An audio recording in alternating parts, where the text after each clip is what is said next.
We have got 3 new couples this week in Married at First Sight, and we have so much to get into.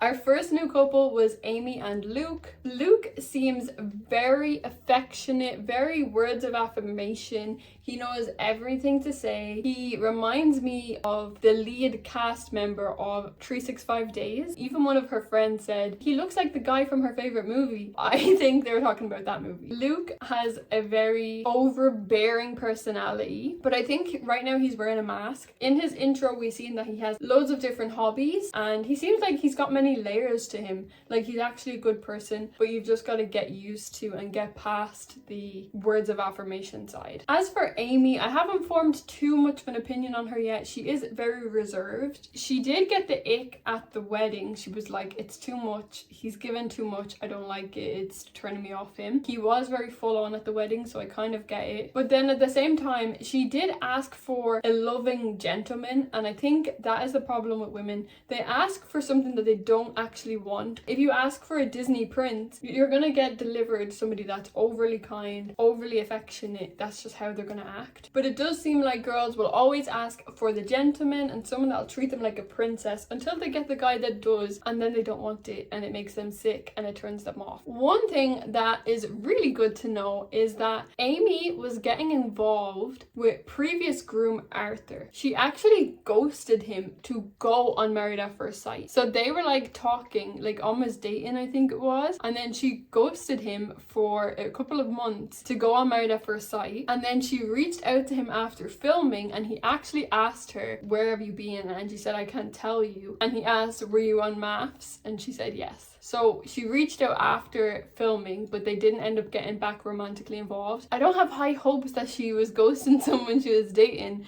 to go on the show. It's a little bit strange. The honeymoon actually did go well for them. They started to kind of get a bit closer. She got used to his over affectionate words. They actually went on a really cute date that Luke set up himself. So they're getting a lot closer now, and I think they're off to a really great start. They were just very together and there for each other at the dinner party. Hannah and Stephen are a very interesting pair. I think the experts literally just seen that they both like the gym and they both want a family. She wants kids and he has 4. So that obviously means that they're a match.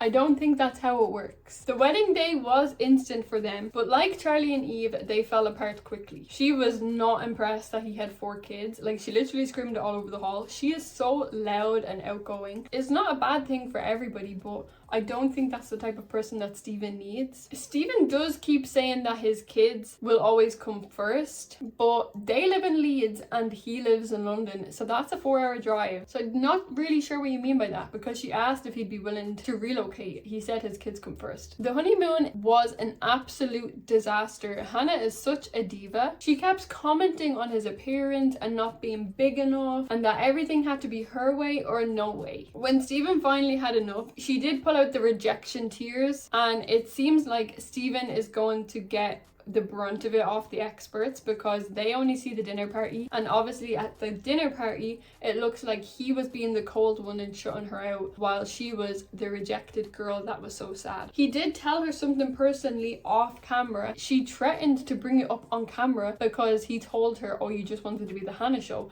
And if she said that off camera, that is crazy. I do think that she would be very much open to take in one of the other husbands if she had the moment, because I think she's very much here to get her face on camera. I don't think Stephen is in the wrong here, but I do think if he is completely done, he needs to leave. I say this every time. If he's done and over it, he needs to go. The experts did mention something, and I thought it was interesting. It does seem like he's trying to wait for a conversation with the experts, because he knows from the honeymoon, every time they spoke, Hannah blew up, and it was either someone had to walk away or they were going to keep fighting. At first, Shannon and Ryan seemed like they were just a match on face value and their personalities weren't going to match, but they actually matched really well. At first, Shannon really judged Ryan on his appearance and just completely wrote him off as a fuckboy. Her walls went instantly up and she was being really cold towards him. She was just treating him based on his looks and wasn't giving him anything to like let him in, until he told her that he had cancer. I don't know, should she have only put her walls down because he's telling her the vulnerable sides of him? You should want to get to know a person for the good as well. But once she got comfortable and let him in, you could see why they were matched. They are a really good match for each other, and I can see them being one of the strongest couples. He was being really sweet to her. He had her back. I think that they could be really well together. But I am interested to see how these 3 new couples form. I'm not always a massive fan of new couples coming in, just because it throws off the dynamic and it's not natural. Well, it's natural, but it's not as natural as the others have it. It will be interesting to see how it goes. It always kind of makes people break up marriages and stuff, so we'll see if any of that happens. I think so far 2 out of 3 ain't bad. That's a song. That's a good song. Next week I will intertwine them with the other couples. We'll catch up next week to see how the new couples progress.